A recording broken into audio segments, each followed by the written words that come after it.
Back in 1983, off the California coast, there was a storm that went 25 to 30 foot seas, and so we started heading in. And all of a sudden we fell off a 30-footer, that fast, and we just slid right off. I looked up and there was the next one, and it came right down on top of us. I was in the bow, it catapulted me into the sea, and I was just tumbled and tossed like a rag doll.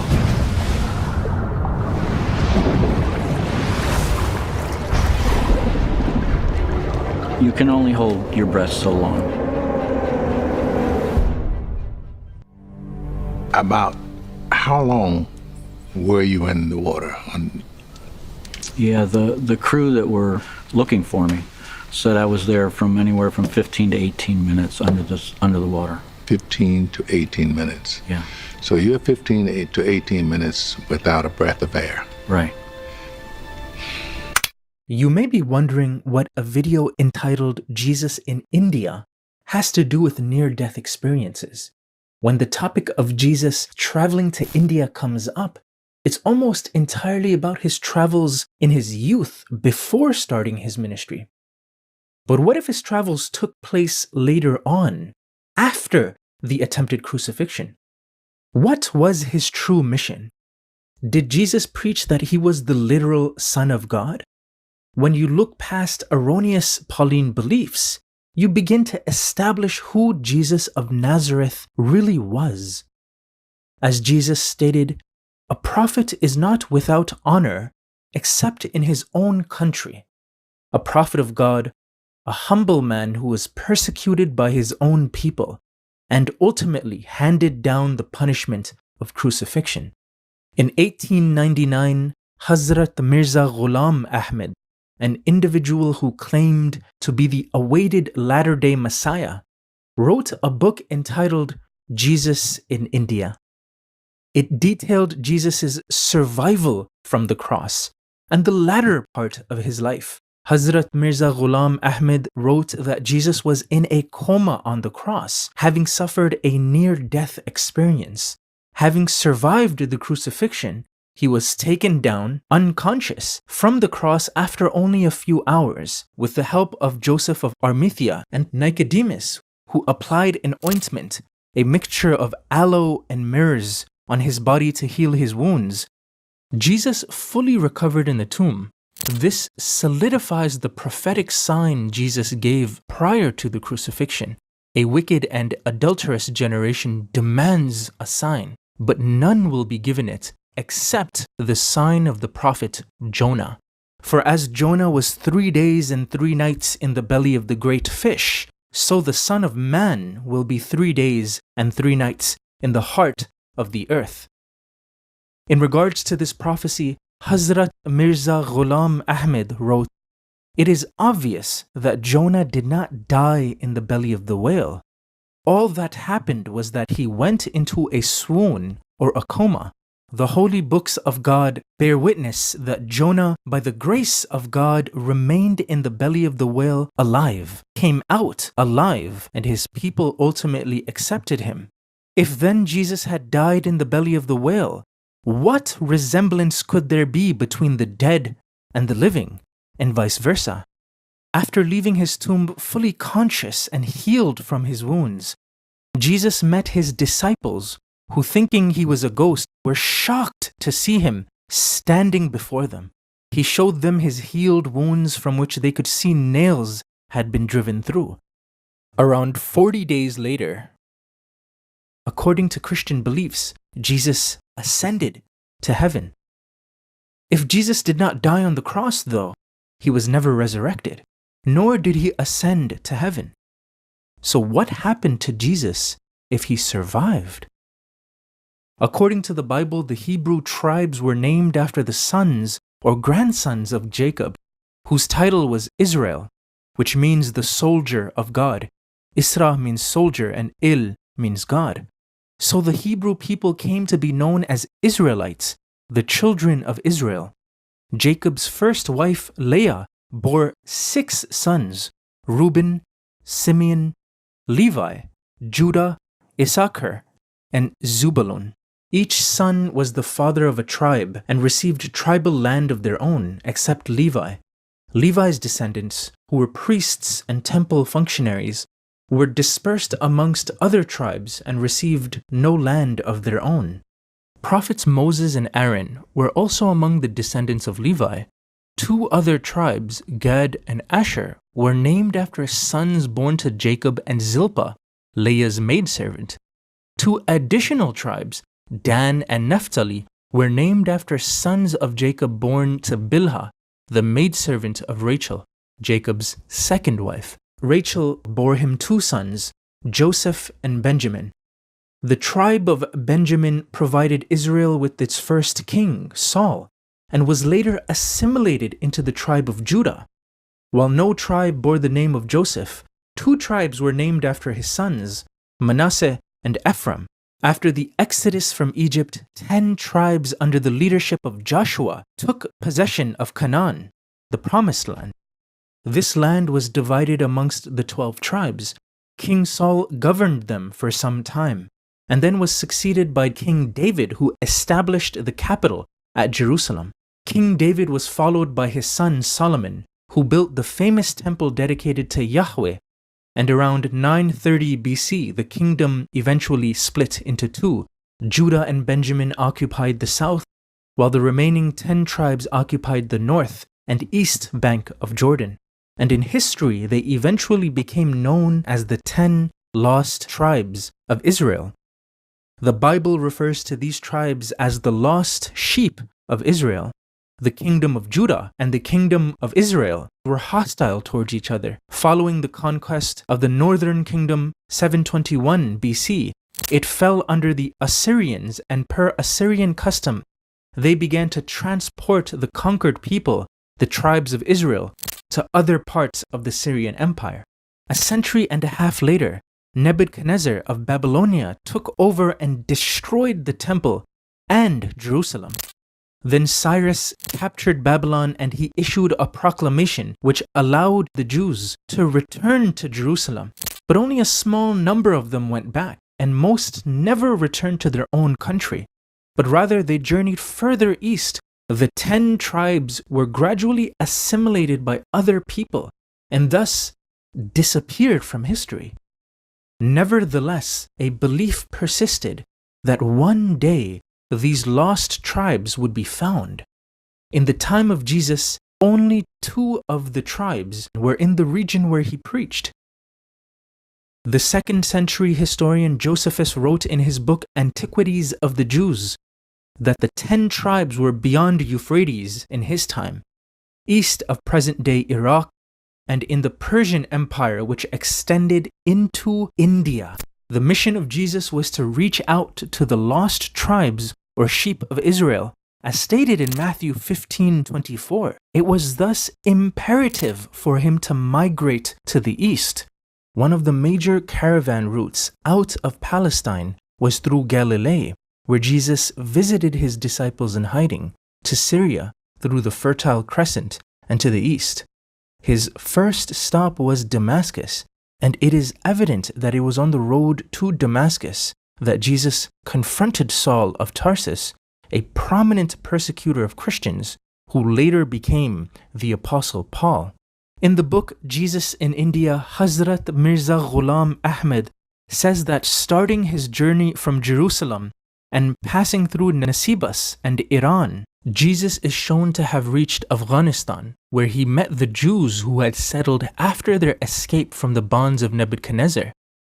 The mass of evidence showing that the people of Afghanistan, northwest India, particularly Kashmir, and neighboring areas are of Israelite ancestry continues to grow.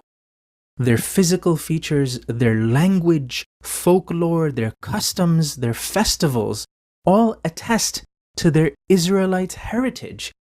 Evidence also comes from the names they give to their villages and the monuments and ancient historical works. I'm going to read for you tonight, from this wonderful book again on the tribes of Israel. There are testaments from mouths of people who met those amazing people, forgotten people. So this is a testament from a wise person named Chacham Yosef Eliyahu, and they live in a city named Balach. Sometimes he was coming to a place named Kabul, that is in Afghanistan, and also made some deals and business in the city Mazar. He was a rabbi in Harat and also in Kabul. And he wrote in his scripts that they are around 1,500 people, women working in the fields, and the men, they are not, they don't have a specific way of slaughtering their animals, except for by the Muslim religion, but they don't do more than that. But when they pray, they say, Musa Nabi Allah. Moses is the prophet of God. And this is something that the Muslims usually will not say, just probably. I mean, I don't know the Muslims' culture enough, but I assume that he's mentioning it because it's important to mention, probably because it's different than the rest of the Muslim people in that area, that they will for sure will mention the Muhammad as the main prophet and not Moses as the main prophet. And they fast one day a year, and it's a memory for Yom Kippur, for our day of fast, Yom Kippur, 10 days after Rosh Hashanah. So they have a day of fast in that date as well. Following this, Hazrat Mirza Ghulam Ahmed says that from Afghanistan, Jesus went to Kashmir, where some Israelite tribes had also settled. He made this place his home. It is also notable that early church history documents the existence of a gospel in the Hebrew language found in India, which also confirms Israelites settled there. Saint Jerome, of around 400 AD, wrote that the scholar Pantaenus in the 2nd century came across the document in his travels. Saint Jerome further wrote that the Israelites in his time continued to live in the Persian Empire. Some pilot genetic studies on people in India who to this day call themselves Bani Israel, or the children of Israel, confirm their Middle Eastern origin. There are many correlations about the similarities between Hebrew people and the people of Kashmir. The linguistic similarities, which are very strong, types of foods, types of clothing, DNA, the kind of knife used by butchers, the shape of the end of the oars of the shikara boatman is a heart-shaped, the end of the paddle, which is the same as the ancient Hebrew oars. I remember being quite surprised when someone I know was actually hired by the Indian government to do research to try to explain why there are so many Hebrew names in India. 1st century AD northern India was a vast center of not only Hinduism, but also Buddhism. The Israelites whom Jesus ministered to in these areas were a minority practicing Judaism. But it is very likely that many adopted the indigenous faiths of Hinduism and Buddhism also. It is possible to trace Jesus' footprints in these lands from some of these ancient texts. And these ancient books of Hindus are called Puranas. One book, Bhavishya Mahapurana, written in Sanskrit, contains an account of a king in India meeting Isa Masiha, Jesus the Messiah, a religious personality of fair complexion who was a foreigner. Now, here is a document, Bhavishya Mahapuran. This is the most important document. It says that Jesus comes to Kashmir. He meets the king Shalivahana about 78 AD, and he tells him that his name is Ishwaraputram and Kanya Garbham, born of a virgin. And when was this document discovered? It's an ancient manuscript, and its date is 117. 117? Yes. So this is literally a 2nd century document, yes, which says that Jesus was in Kashmir. Yes, yes. That's very early. This is early. He meets the king of Kashmir. This is the most important document. Can you tell me what Jesus did when he was here. What happened? You see, the first information what we get, that he meets the king. Meets the king. And he explains to him how he fled away from the land of Malichas there, and how he suffered there and how he came to this place. And he stays here. When he stays here, Persian sources and Arabic sources say that here he changed his name from Jesus to Yuzu. In the valley of Kashmir, the Temple of Solomon contained an ancient stone inscription going back to 54 AD. The inscription said that Yusasaf proclaimed his prophethood and that he was Yusu, prophet of the children of Israel. In modern times, the inscription was destroyed, but not before photographs were taken of it. Darin Wakht. Wakht means time in Persian. Darin Wakht, at this time, Yusasaf, Jesus the Gatherer, Dawai Pagmambari Mikunand, that he proclaimed his prophethood. And the other part, he was Yusu, prophet of children of Israel. Aishan Yusu, Paihambari Bani Israelas. Buddhist texts contain a prophecy of future Buddha, a Bodhisattva named Bhagava Metteyya. Gautama Buddha is to have prophesied, "I am not the first Buddha to come upon earth, nor shall I be the last. Previously there were many Buddhas who appeared in this world. In due time another Buddha will arise in this world, a holy one, a supremely enlightened one, endowed with wisdom in auspicious conduct, knowing the universe, an incomparable leader of men, a master of devas and men. He will reveal to you the same eternal truths which I have taught you. He will proclaim a religious life wholly perfect and pure, such as I now proclaim. He will be known as Maitreya." Buddha also gave the time frame of when the Maitreya would appear, which would be around 500 years after his death, during the decline of his teachings. According to Buddhist tradition, during the arrival of Maitreya, bodies of water will decrease in size, allowing Maitreya to traverse them freely. In addition, at that time, a notable teaching he will start giving is that of the 10 virtuous deeds, the abandonment of killing, stealing, sexual misconduct, lying, divisive speech, abusive speech, idle speech, covetousness, harmful intent, and wrong views. The etymological resemblance of the word Metteyya to Messiah is clear, and one meaning of the word Messiah is traveler. In Jesus in India, Hazrat Mirza Ghulam Ahmed writes, "The future Metteyya prophesied by the Buddha is in reality the Messiah and no one else. This view is supported by the strong evidence of Buddha's own prophecy that the faith he had founded would not endure in the world for more than 500 years. That at the time of the decline of the faith and its teachings, the Metteyya would come to this land and re-establish the faith and its teachings in the world." Now we find that Jesus appeared 500 years after the Buddha, and that just as the Buddha had fixed the time frame for the decline of his faith, Buddhism did indeed deteriorate into a state of decadence, as foretold. It was then that, having escaped from the cross, Jesus traveled to those parts where the Buddhists recognized him readily and treated him with great reverence.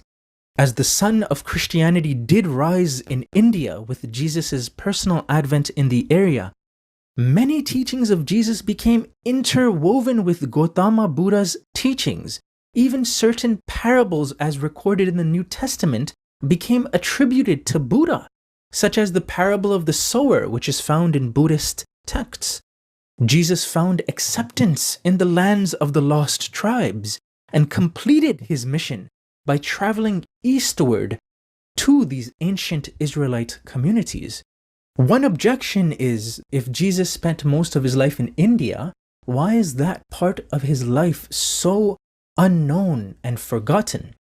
One has to keep in mind the phenomenon of what happens to a religion's presence when another religion takes over. For instance, modern-day Afghanistan was a vast center of Buddhism and had some of the largest statues of Buddha in the world carved in stone. That faith has now vanished there. Another example are the pagan religions of Europe prior to Christianity's arrival. The Israelite people of Afghanistan and Kashmir accepted Islam. Jesus foretold the coming of a messenger after them, the Paraclete of the Gospels, fulfilled in the person of the Holy Prophet Muhammad, peace be upon him. With time, the old faith of Christianity was forgotten over generations. Now there are mainly Orthodox Muslims in these areas.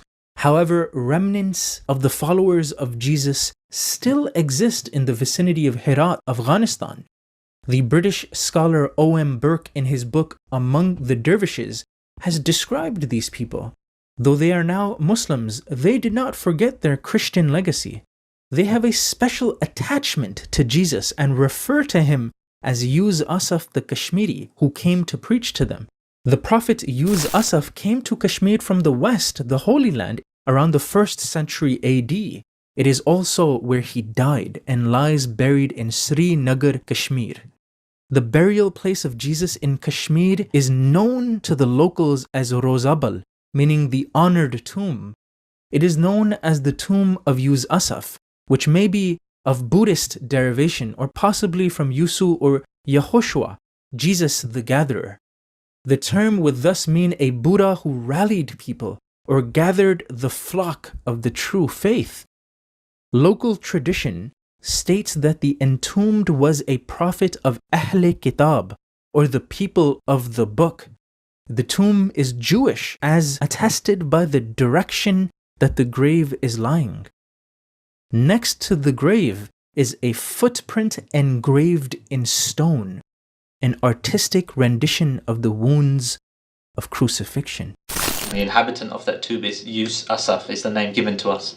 Some researchers have said that this name is a translation of Jesus the Gatherer, and they believe Asaf means gatherer, so Jesus the Gatherer. Others have said it means the leader of the healed. We say Jesus, but in India and Pakistan and Kashmir and other parts of the world, he was always either called Isa or Yosef. After having lived there and breathed it for so long and absorbed it in every pore of my body for so long and researched it and seen it from that side of the world for so long, I have no doubt. No doubt is in my heart. That is Jesus in that tomb.